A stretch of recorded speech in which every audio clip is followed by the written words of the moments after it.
Welcome to the Lifestyle Chase. This podcast features high performers who have found a way to live their best life while balancing their health, wellness, friends, and family. Proudly hosted by me, Chris Little. Without further ado, let's get started. So welcome to episode 3 of the Lifestyle Chase. Here today I have with me Mr. Dean Guedo. Did I say your name right? No, but I say it Guido too. So it's actually, okay. I've been told my whole life it's Guido. But then I found out recently it's Guido. Like, I guess my auntie went to Europe or some shit, and it's actually French, and it's Guido. And I'm not going to say it like that because I hate it. Carry on saying it your way, or I'm going to say Guido because then everyone just looks at my name and it's Guido. So it's just easier communication-wise. But I can have this conversation a million times, and then it's like an icebreaker. So I have a built-in icebreaker with my name. It's kind of cool. Yeah. Yeah. All right. So what's a daily routine for you? Like what did you do today? What did you do when you first woke up? What time did you wake up? All that stuff. Oh, man. So that's a good question because my situation has changed quite recently. So I've moved gyms, as you know. So I have a little bit, my schedule's been pushed back more to later in the day. But generally, I like to wake up with an alarm around 7:23. Give or take one minute to like the T. It's actually wild. Then I'm really bad. Like, I'll go on my phone and then just check all my social media. Just get it out of the way right in bed. And my dog will come be jealous of that. Sit on my, like, right on my phone so I can't check anything. And then I wake up, coffee. My biggest thing is in the mornings, I call it create, but I like to do my research and my writing and my notes and just anything that I want to, I guess, learn or consume. I just tend to do better from like 8 a.m. till 1, and then I can't do it anymore. But I also can't do that at night. So I just do it when I know I'm good at it, and then I just literally go work out and then go train people.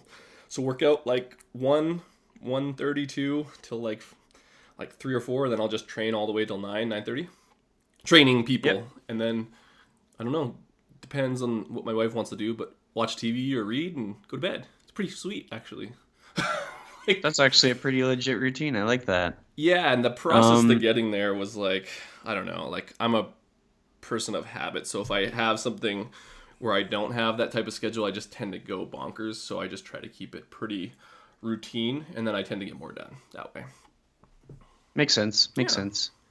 Were you someone that loved high school, or were you glad to be done with it? And what emotions do you associate with your high school experience, and what do you think invokes those emotions? Oh, man, I should have read your questions before. I was busy this morning. High school. I didn't not enjoy high school. Like, I really did like my high school experience. I wasn't popular by any means, but I had this unique, I guess, graduating class, and I like to blame it on Halo 2, but Halo 2 came out right in my grade 12 year, and like any other high school, we have different groups of people, cliques, whatever you want to call them, jocks, nerds, DDR, I don't know, like goths, but the one thing we all had in common was Halo 2, so I remember like vividly, it's almost like there was a joining of groups where like those lines didn't matter and everyone just knew each other for like their gaming prowess, and we'd have like Halo 2 nights or Halo 2 parties where there'd be like 7 TVs and like you just put up all the Xboxes, like it was crazy, and then we were all in guilds. So my high school experience is great because the cliques weren't necessarily in battle, and yeah, like I had a good friend group that I'm still friends with to this day. So I grew up in the same place I am now, and yeah, football was great. I just had a really good experience. I don't attach anything negative really with high school, which is, I don't say unique, but it was an interesting differentiating factor from most people's high school experience, I'd say. Totally. And I like how Halo 2 just completely saved the day. Absolutely. And That's awesome. And the one weird thing is I was like right in the middle of all of it. So like I said, I'm not popular, but I can like do things with computers, but then I'm a jock. But then I like tech stuff. I don't know. Anyways, I may or may not have had a pre-released legal copy that got leaked about a month before. So everyone wanted to play it. So what happened is that I became the centerpiece for people that wanted to get in on Halo action, so we couldn't actually play on. This is the weird part. So Xbox Live would have been online gaming. It was kind of like the infancy of consoles being online at that point. Like I think it was 2005, but the illegal copy had to be played on a mod chipped Xbox. So that means you couldn't go on live to play because you'll get banned. So we had to actually meet in person to play games, which is something that's kind of a lost art nowadays. But that was kind of like, you could have went online, but everyone was forced to be in the same place to play together. So it was kind of a unique experience, which we don't necessarily have in this, I guess, day and age. But like, this is 13 years later. That was kind of a really cool experience because you don't get that nowadays. And being in person and interacting with people tends to have a much, I guess, better experience than it is online because you're missing components when you do it via the internet. It's different when you're trash talking or enjoying each other's company in person. So that was kind of that was different. I don't know. It's kind of cool thinking that that's different. I feel old now. Fuck. Nah, not old. Mold. But like thinking about it, that's like a social factor. Like I enjoy being a trainer because of the social factor. All day long, I'm like talking to people, getting to know more about them and interacting like face to face. And I think that would be like a huge key role in like having that positive association with high school.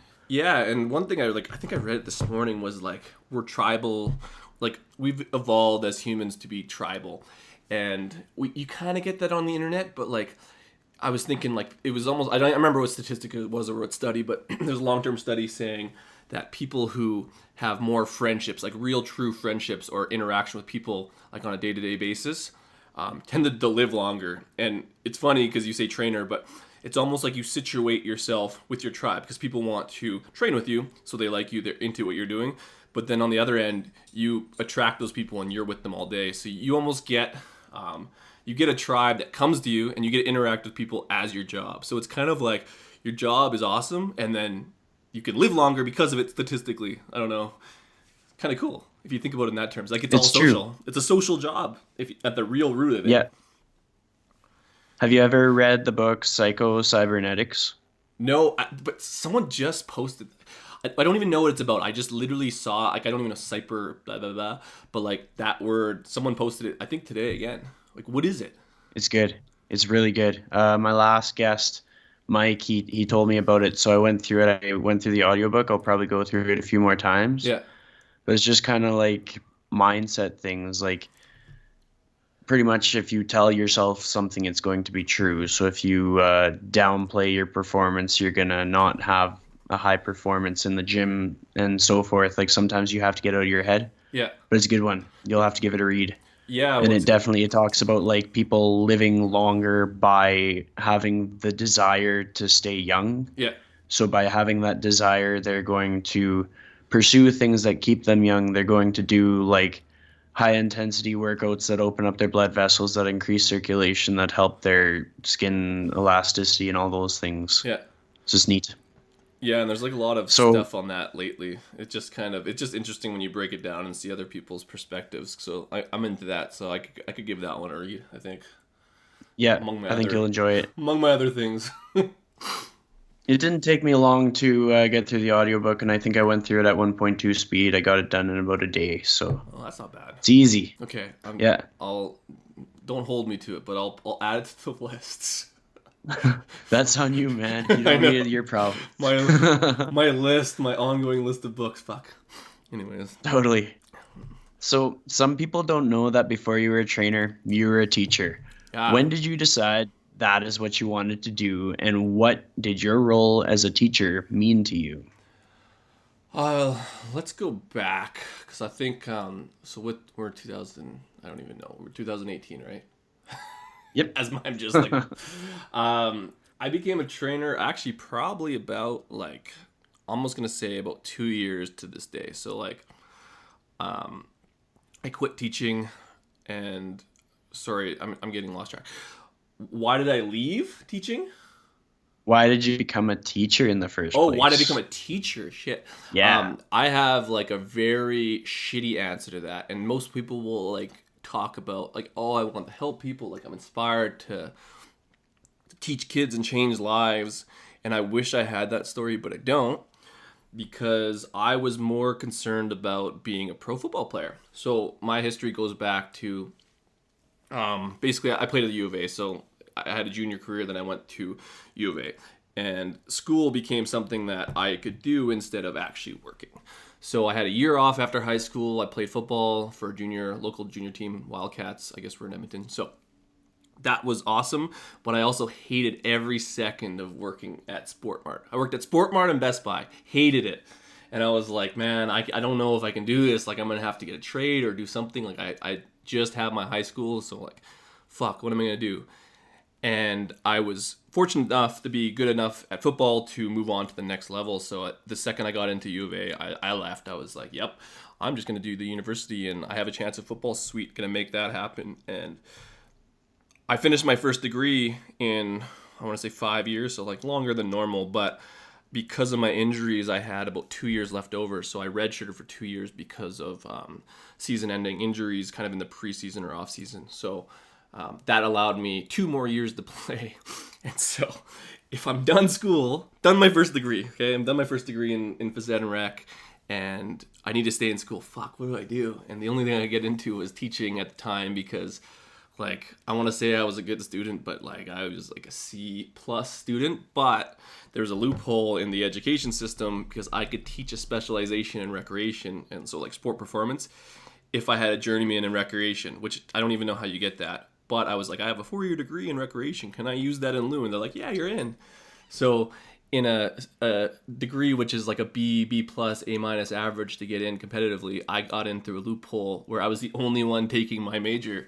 So I got 2 years to be a teacher, and I don't know what you do when you're done graduating at that point. So I finished, played my 2 years of football, graduated, and I don't know, it's almost like that sunk cost feeling of like you did that career choice, and I'm like, I have to fucking do it. Like I'm 7 years or 7.5 years in school at this point.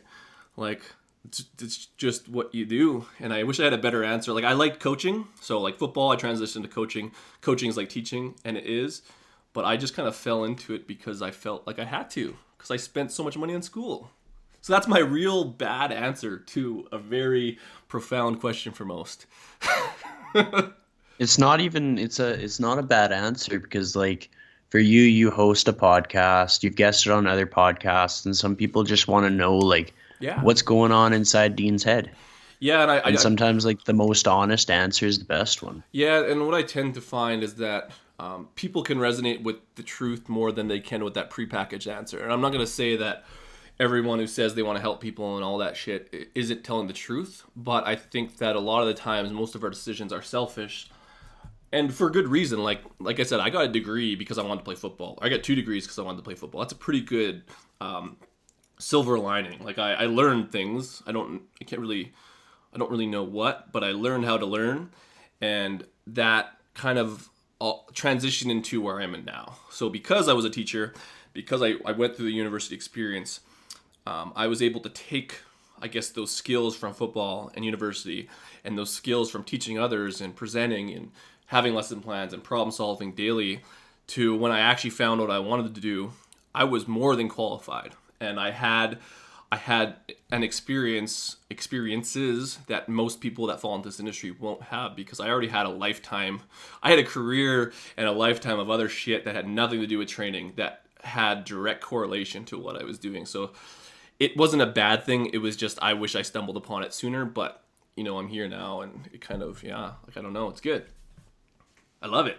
I think things worked out pretty good. Like a person can pick up on like your past experience. Like I know a lot of teachers, and having gotten to know you pretty good, I could guess that you had been a teacher in another life, because sometimes like when you don't necessarily need to assist a person, you're there to assist them, and that's a great quality. Yeah. For someone who's a trainer that not a lot of trainers have.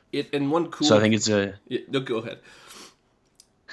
It's a good thing that you had your past experience, whether you had a really like heartwarming reason to fall into it or not. It has built into you and made you more successful. Well, and the cool thing is, like, and I like to say, like, I didn't want to be a teacher. Like, I'm not gonna say I didn't want to be a teacher. Like, the stuff of being a teacher, like helping people, learning what you've learned and getting someone else to that point, those are all qualities that you have to be good at. You have to be good at communicating. Being a teacher is kind of this, like, people think that it's this box of where you're in an education system. You're teaching elementary, junior high, high school, university, but really teaching is just a figurehead for someone who wants to, I guess, take what's in their brain and give it to the world. And honestly, that I just took that mentality, and that's what a trainer. So I see people are like, "Oh, you quit teaching to be a personal trainer, you fucking crazy." And I'm like, in my head, I didn't quit teaching at all. Like, I'm in the same career. I'm just getting paid by people who want to learn, as opposed to hoping that the people in my classroom that were forced by the government to go there, hopefully they want to learn from me. In my job, people pay me specifically to learn from me. So it's I am still a teacher. It just doesn't look like that when I type it out. But in my head, I'm still teaching. So it's kind of wild, because I didn't want to be a teacher, and then now I'm a teacher. But at the same time, I was like, man, I want to coach football if I'm not going to be a pro football player. I'm coaching. Teaching is coaching. Coaching is teaching. Personal training is teaching. Personal training is coaching. It's like all the same shit. And so I really didn't change anything other than the payment structure and the clientele in which I serve. Does that make sense? Totally. Yeah. Completely makes sense. Yeah.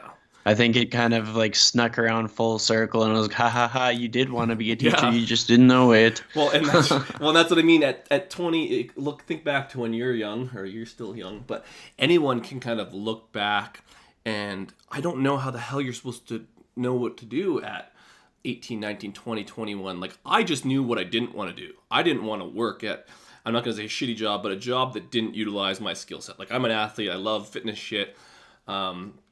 And I was good at stuff. That didn't correlate to me selling TVs at Best Buy or selling shoes at Sport Mart. And I fucking hated it. So how am I supposed to know what those skills turn into? Because if you look at it, in my head, I'm like, pro football player. Yeah. But that's not necessarily a very easy thing to be. And if I'm not going to attain that, then what? And that's kind of where at any given age, it's really hard to know what you want to do. And then even at like 24, so 24, I'm graduated. I didn't become a trainer until like 28. You know what I mean? I didn't even get to where I wanted to be till 4 years later. And I think everyone has a different journey, but like I had a few backup options that got me to the one I truly wanted. And it's weird looking back. That's for sure.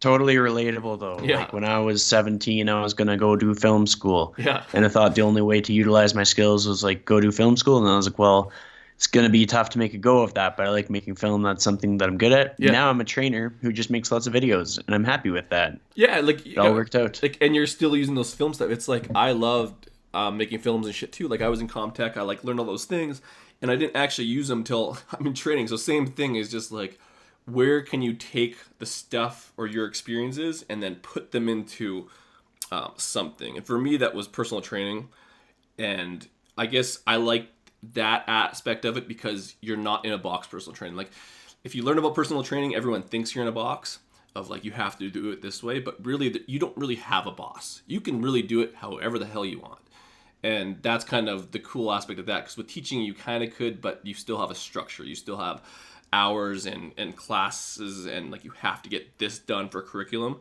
With personal training, you don't have those handcuffs, and so yeah. That's it. Yeah, it's a beautiful world. Beautiful world, exactly. What would you say, would you say that being active helps you overcome obstacles, or that it creates obstacles? And what are your strategies for eliminating the things that hold you back in life? I think for everyone that answer is going to be different. For me, movement and fitness has allowed me, because I was always doing it, has allowed me to excel at the things that I've done. So the things I put myself in, whether it's football, teaching, training, powerlifting, when I was powerlifting, all being a movement oriented person and someone who like picked up things fast, gave me opportunities, but it also caused my biggest roadblocks. If you look back through not hardships, but like I injured myself quite frequently during my football career. I've had 2 surgeries. I've torn every muscle, and now movement's become a thing that, so let's go back in time. So when I'm a kid and I'm athletic, I can do things, I could do anything in the world, I could do anything I put my mind to. And from the course of like 18 to 26, like I just had injury after injury after injury after injury. And I just want to get back to that spot where I was like a young buck and I could do everything. So now movement's become a roadblock because I can't get back. And I'm searching for a way to get back to how it was.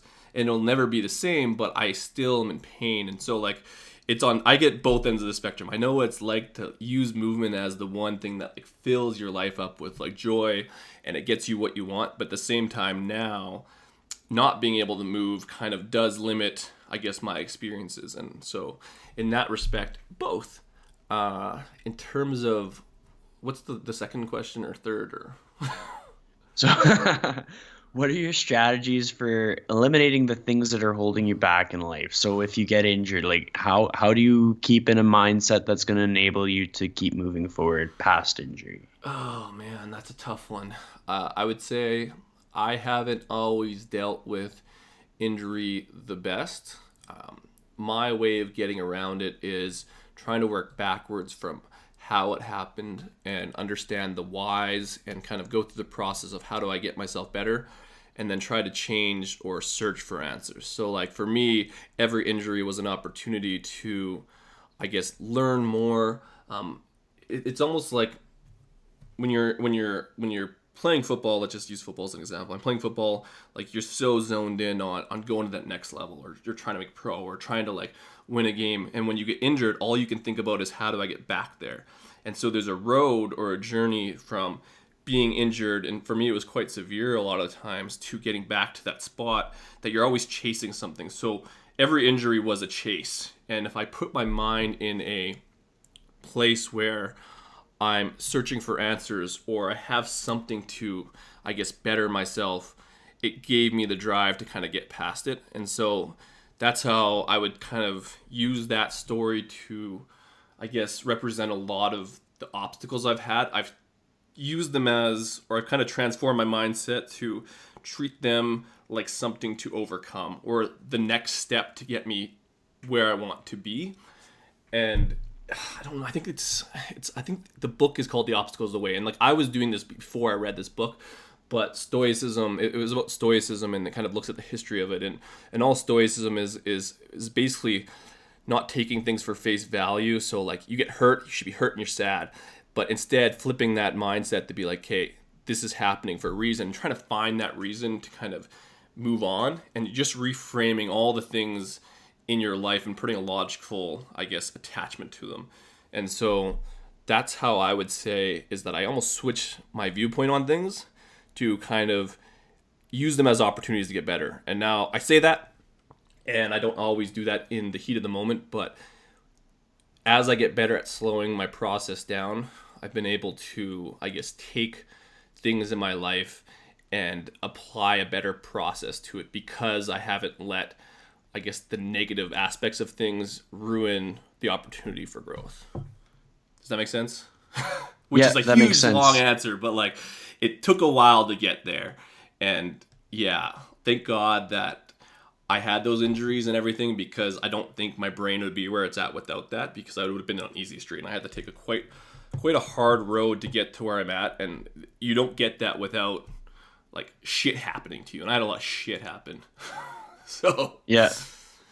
So Yeah, no, like I definitely wanted to ask you that question out of anybody, because I know for you, you'd have like both sides of the spectrum. You'd have like your younger career where you felt unstoppable, and like you're getting the adrenaline rush and things are awesome. But then like there was times where we'd be having a conversation, you kind of like tell about how sometimes just to move around kind of sucked just because different injuries and stuff. Well, and the cool thing about that is even on both ends of the spectrum, so feeling like you're invincible is also an addictive quality. So like, I don't know how many people know this about me, but when I was done teaching and before I was training, I had a powerlifting career, which was like literally just lifting weights as heavy as possible. And like I got really strong, but in a place where I was at, like I wasn't able to like do those without getting hurt. Like my body was fucked up.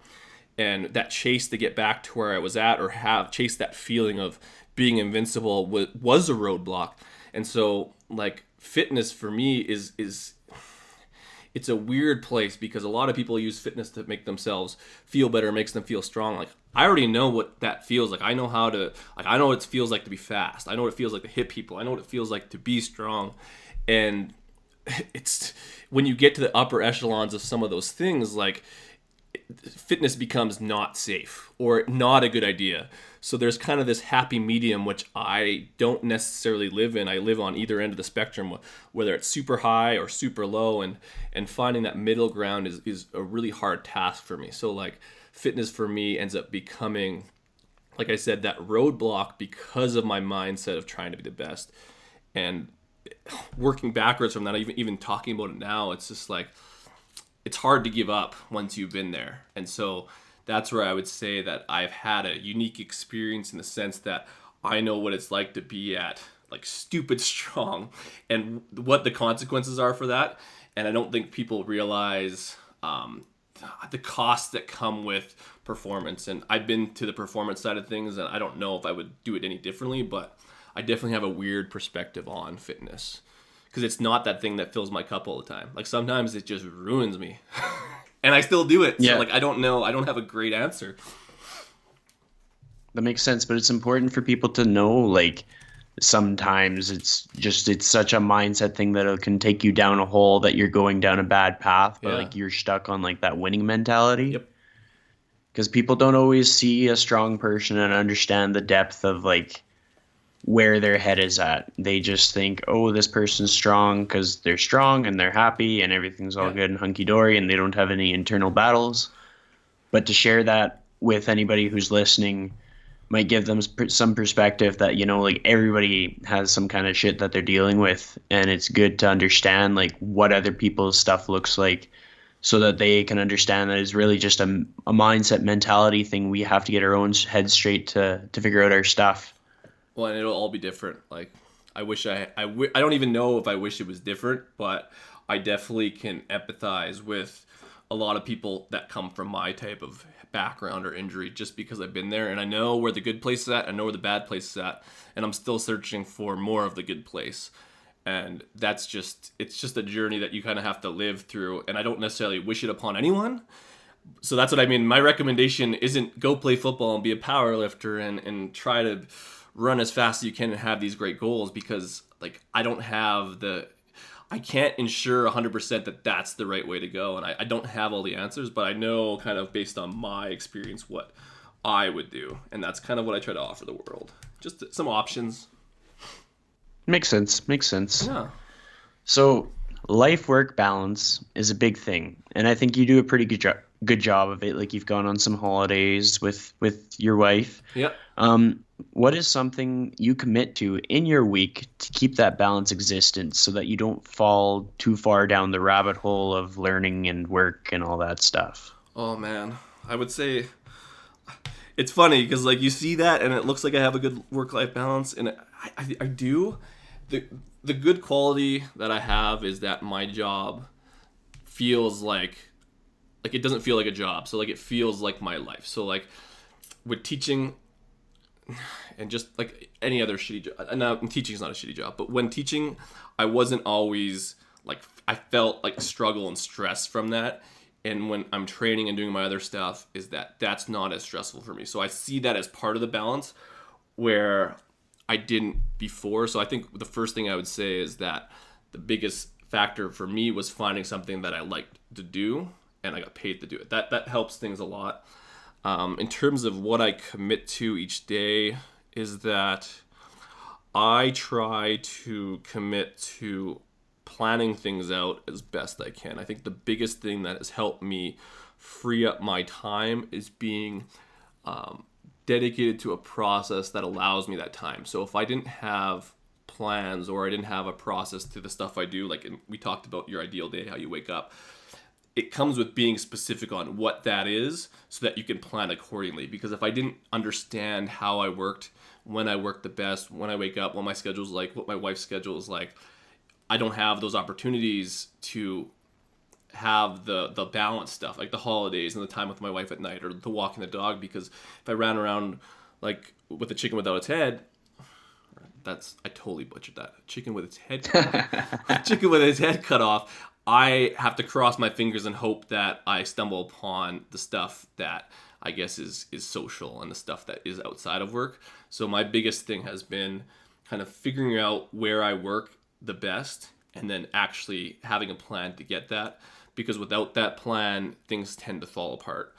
And I've had that in the past. Like if things like even with my switch from gyms, is that things got thrown through a loop because we're building the gym. My weekends are full. Other things like my whole process was just turned upside down for a couple months, and I'm still trying to fight my way back to figuring out what that was.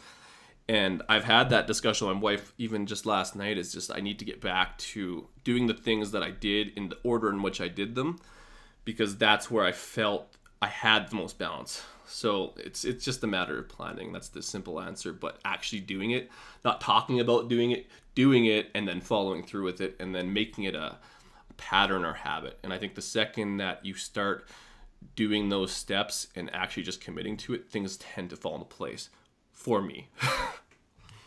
That's awesome. I like that answer. Are you the kind of person who writes out a plan in a book or on your phone, or what do you do? I've tried that. I think I'm shitty at it. I found the value in writing it down. And so I would say I used to. Now I kind of just,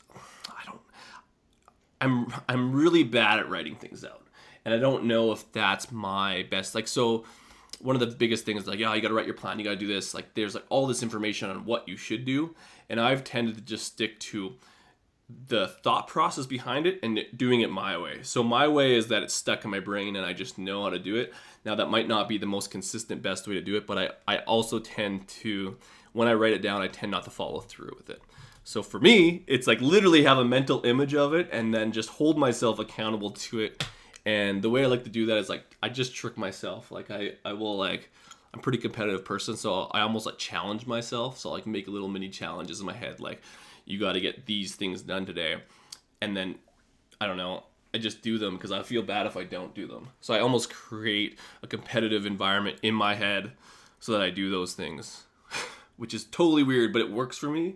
But I wouldn't necessarily recommend that to anyone unless you know you can pull it off, because that's a surefire way to not doing things for some people. But I'm picking up what you're throwing down. Like for myself, I struggle to use like a planner.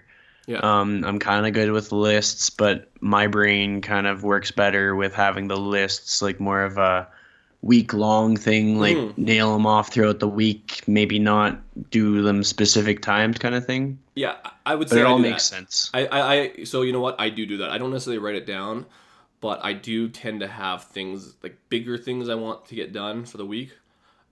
Because I tend to, I'm more inspiration driven person. So I have my times. So like I said, I get things done from like whatever till I wake up till like noon, 1ish.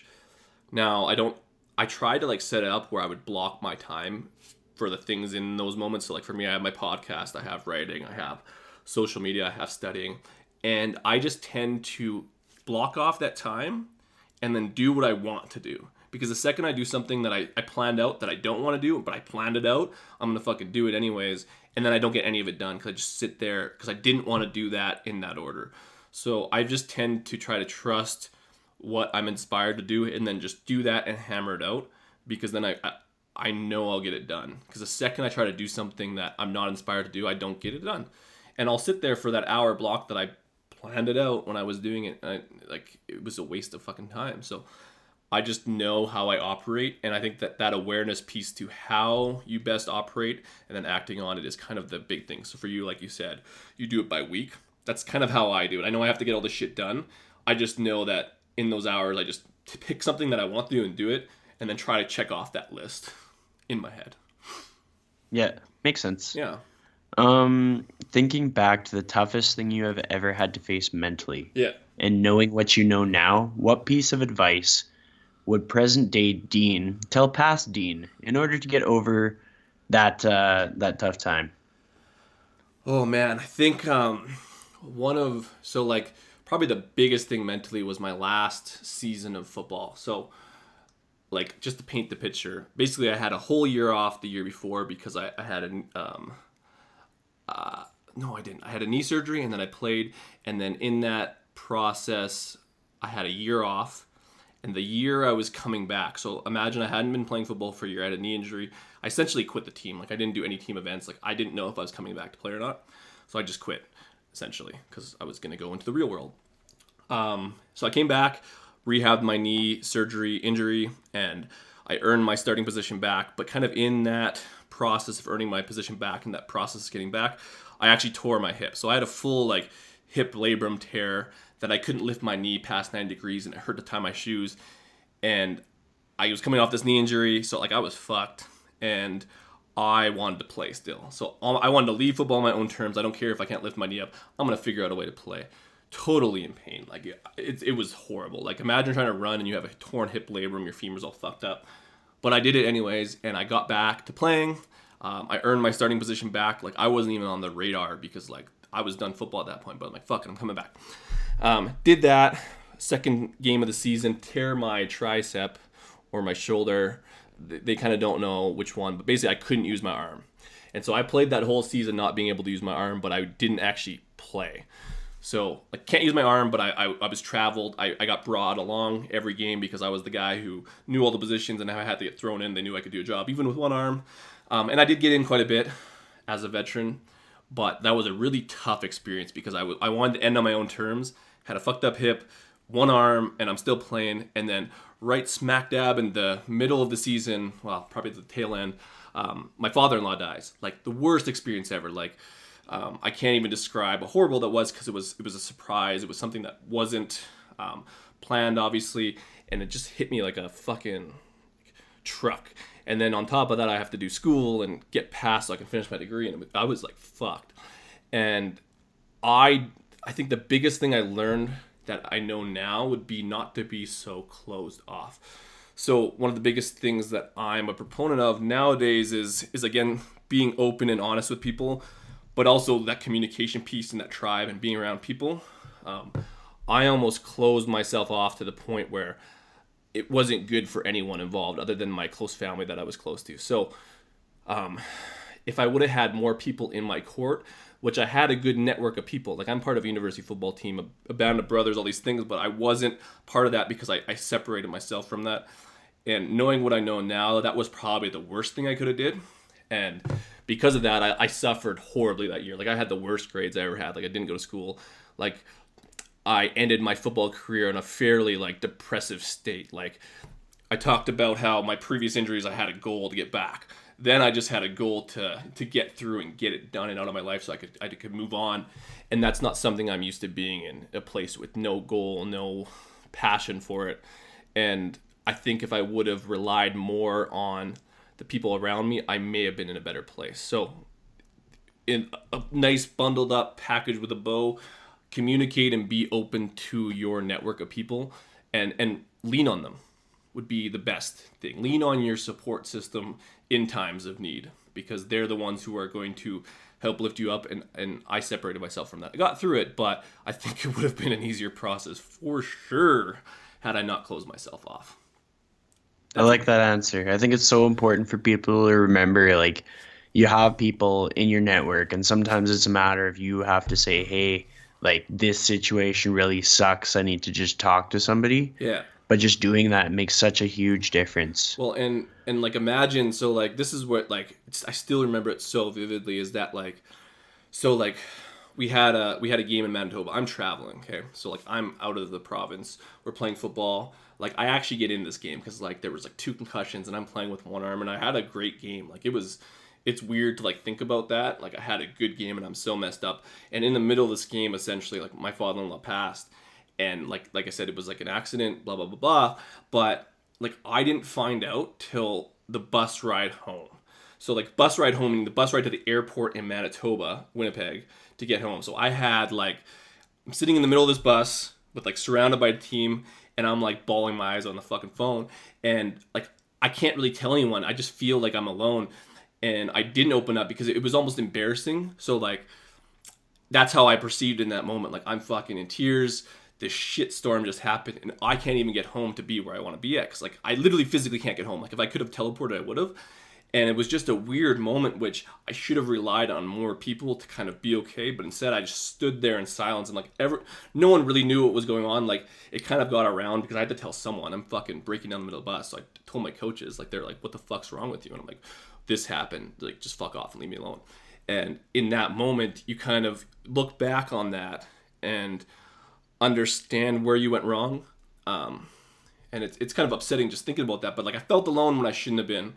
And I would have done it differently had I known now. But it's that whole idea of my mindset around that was I was more worried about how I looked and like that I looked fucking weird than I was about feeling what I need to feel. And I just wanted to be out of there. And I would say that that awareness piece wasn't something that a 24-year-old me would have even been able to logically evaluate. And I wish I would have, because I think I would have been much stronger in that period as opposed to just keeping everything inside. And I've almost gone completely away from that mindset. To the point where I don't care what people think. And I think that I've flourished because of that. And I've been on either end of the spectrum. And the more I've been on the opposite end of the spectrum, where I want to be open and honest and just myself, I've been more successful. So that's the only thing I can take away from that one experience. There is a silver lining there, but like that was a pretty shitty experience to have to get that lesson from. But maybe someone else listening can get that. I don't know. Yeah. I think so. I think somebody's going to find value in that because, like any podcast, more and more people are going to hear it. Yeah. So that's my like surprise emotional story for you. Totally. No, that's good. People will like that because, like I say, they don't hear this side of you, and there's a lot of people that are fans of Dean, so they want to hear more stories. Well, and I'm thinking through it as like, do I even tell that story? But it was the only story I had. Like, that's what I mean. If I would have like just like lied, I would have really nothing. Like that, you know what I mean? Like, so that's what that whole part of just kind of being an open book within reason kind of allows people to understand you more. And the more I've done that, the more successful I've been. And I think that that's where that balance, or you call it lifestyle, but it's being honest with where you are and who you are, and then actually trying to fulfill that as opposed to thinking what others find ideal or what others think that you should do or what others see in you. Like, I don't really give a shit anymore. Like, completely. And every time I write down questions for like somebody I'm interviewing, I know a pretty good idea of what kind of answers I'm going to get. Yeah. So like, each one is going to give you different value because each person is going to be speaking from different experiences. Yeah, absolutely. But we're going to lighten up the mood here. Yeah. You're going to think critically. And I want you to paint me a picture of your ideal life. Like when you have it all, when you're feeling like you're set, what does your day look like? Will you have kids? Do you travel? Where do you travel? How often do you work out? It's cool that you asked this because I've had this, so Mike T. Nelson is someone we've talked about, but someone who's kind of helped mentor me over the last, I'm going to say like 5 or 6 months. But he asked me this question and I had this like answer. Like my first answer was like, I'm going to wake up at 7. I'm going to do all my learning and creativity stuff. Then I'm going to train myself. So I'm going to like lift weights. Then I'm going to train. Then I'm going to go do something with my wife and my dog, and then I'm gonna bed. He's like, no, be more specific. And like I went through this process of like, I was like, okay, like I'll wake up at 7:53, then I'll like get my coffee, and like I was like a little bit more specific, and I'll do my studying, and I'll train this day, this day, this day. And he's like, no, more specifically. You gotta be very, very, very specific. And what I came to the conclusion and the reason why he said this was your brain can only grasp, I guess, one like really solid goal. So if you give it a lot of options, your brain's not necessarily not smart enough, but it doesn't know how to put the needle on which one. So I was just super specific in the sense that like I'm in BC at some point, I have the ability to be mobile, but like I'm waking up in the morning and I am doing like my creative stuff. So it's not the tasks I don't want to do. So like a lot of the minuscule admin tasks, and like hopefully I'll have someone to do that, but I'm literally just on whatever I'm learning that time, and I'm writing notes and I'm just practicing and getting better, and then like legitimately just train. I'm going to train a few personal training clients, like people that really want to be there, that want to learn what's in my brain, that want to go through a process that's more life-changing than it is just getting smashed into the ground. Like I want people who want essentially the journey that I've had. And then literally I'm going to be in BC, I'm going to get on my boat, I'm going to be with my wife. I'm going to have the ability to like do water sport activities like every single day if I could. And then I'm just going to literally relax at night. And I'm going to be by a lake. like Nice. like where I want to be is by a lake, and I think that I need to get there, to get this place, I need to have something that's a little bit more mobile, and I have to be in a place where like that can be financially a possibility. I think that that's what I'm working on, but like I literally don't want to be in Edmonton. I want to be in BC. I think it's the most beautiful place. I feel like it's the most beautiful place in the world, and like really anyone who lives in Edmonton is not going to really have anything bad to say about like BC or like somewhere like inland with water and a lake. And I think that's just where I feel the most at home. So if I can find a way to be there and do what I do now, I think that that's where my ideal life is, because then every day is a holiday. Like I literally can unwind. And so we have all this travel stuff. I don't really love to travel, but I want one kid, but I'll be able to like have my home away from home. Sorry, that doesn't make sense. I'll be able to have the experiences that people have traveling just in my own backyard. And that's kind of where I want to be. I don't want to have to leave where I'm at to experience something. All right. So you've probably thought this through to a pretty specific extent. How far down the road do you think you will make this happen? Honestly, if things go... Here's the problem. This is ideal, but then this is like what I would love to do. Like I don't know how realistic it can be day to day, because if you have a kid, there's school and all this other shit to think about. So that's kind of where I'm at right now. I wish I had a better answer. In an ideal world, this is like 2 years away.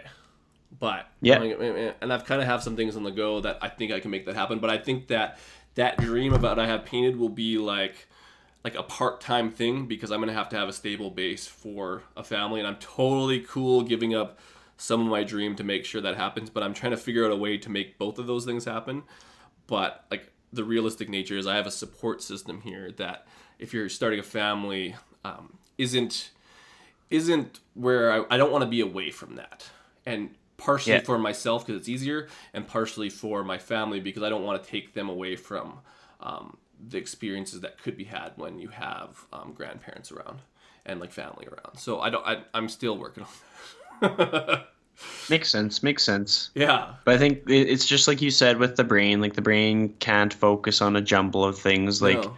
I challenge you to really hone in on, just hold yourself accountable. Just say like, hey, by this time, this is what it's going to be like. This is what it's going to look like.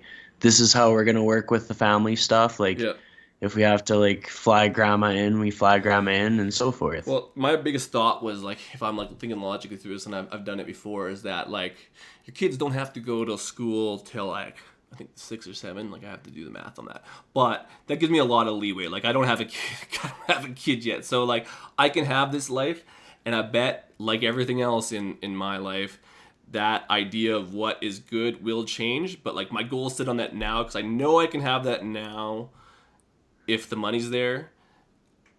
The school thing will be, and the family thing will be a figure it out later thing, but I know I can have that for at least a few years, and that's kind of where my goal is now. And then I'll just be honest with I'm totally cool giving up dreams to change them when I get ideas, because I'm not stupid either.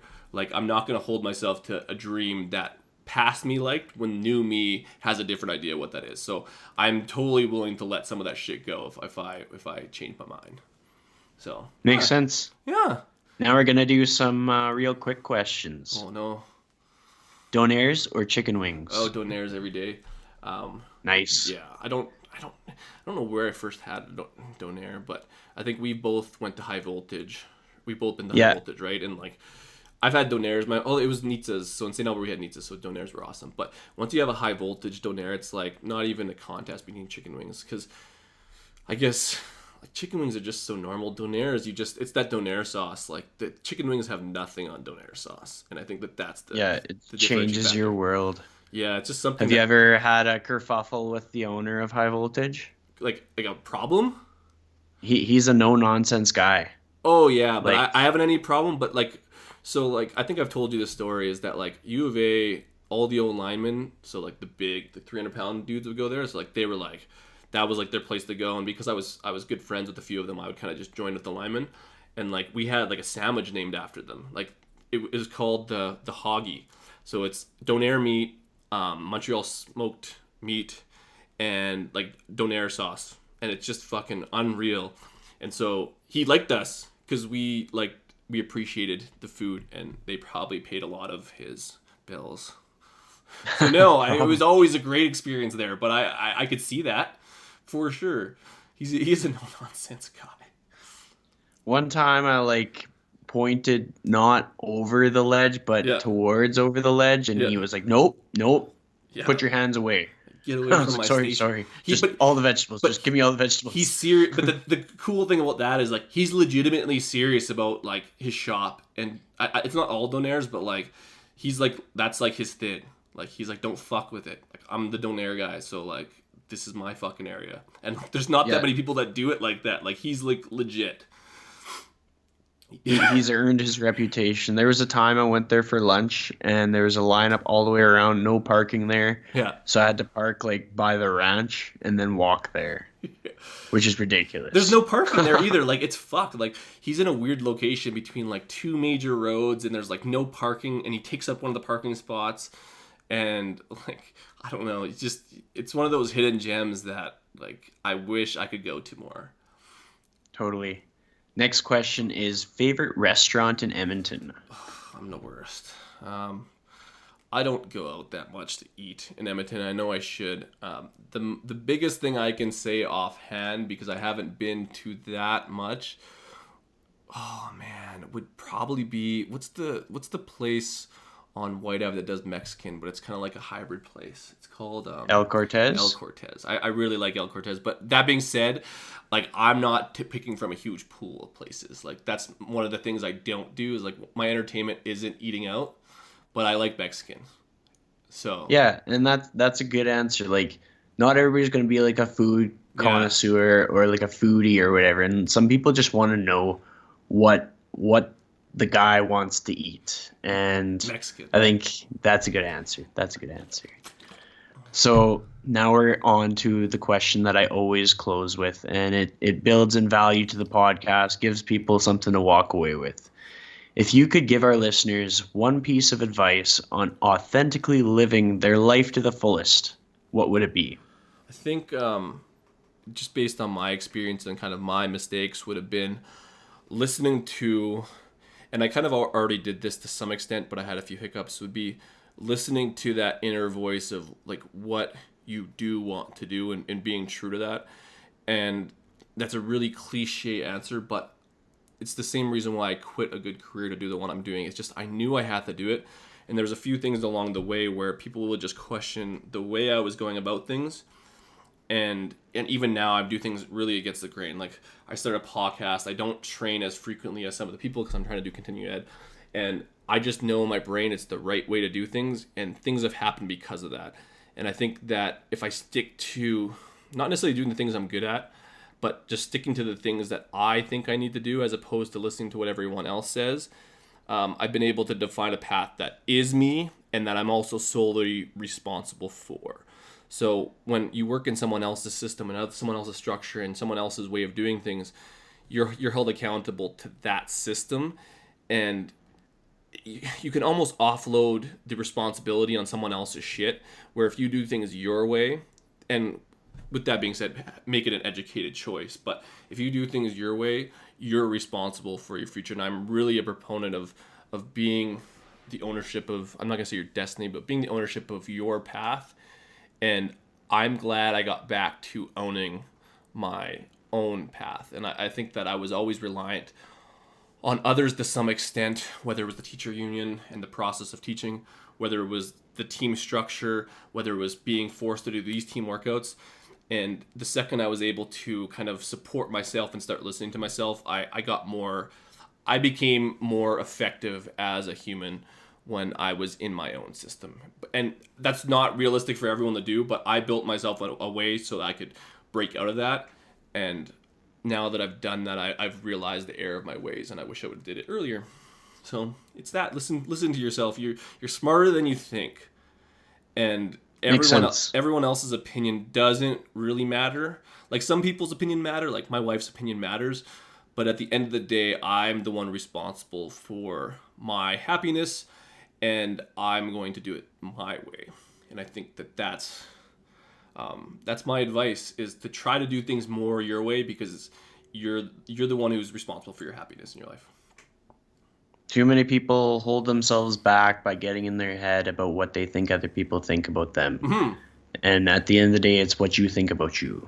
So yeah, it doesn't really I like matter. that answer. It doesn't really matter what other people think, because you know what? I think that if I did it someone else's way, it wouldn't have worked, because I don't have that same experience, that same skill set. And I mean, there's some people who've dialed down a process, but I like to look at how other people do things and pick the positives or the stuff that I can use, and then I just get rid of the rest. So people have there's like systems for everything, but I just don't use every process of the system. I just do my system, and then I add the best pieces from everyone else's, and I'm just open to that, as opposed to taking things at face value. I like to reverse engineer shit and take away the good stuff for myself and steal it. Totally. Steal other people's Good shit. stuff. Yeah, man. Well, it's been an awesome episode and great talking to you again. So we'll have to end this one, episode 3 in the books. Peace out, man. Thanks for joining.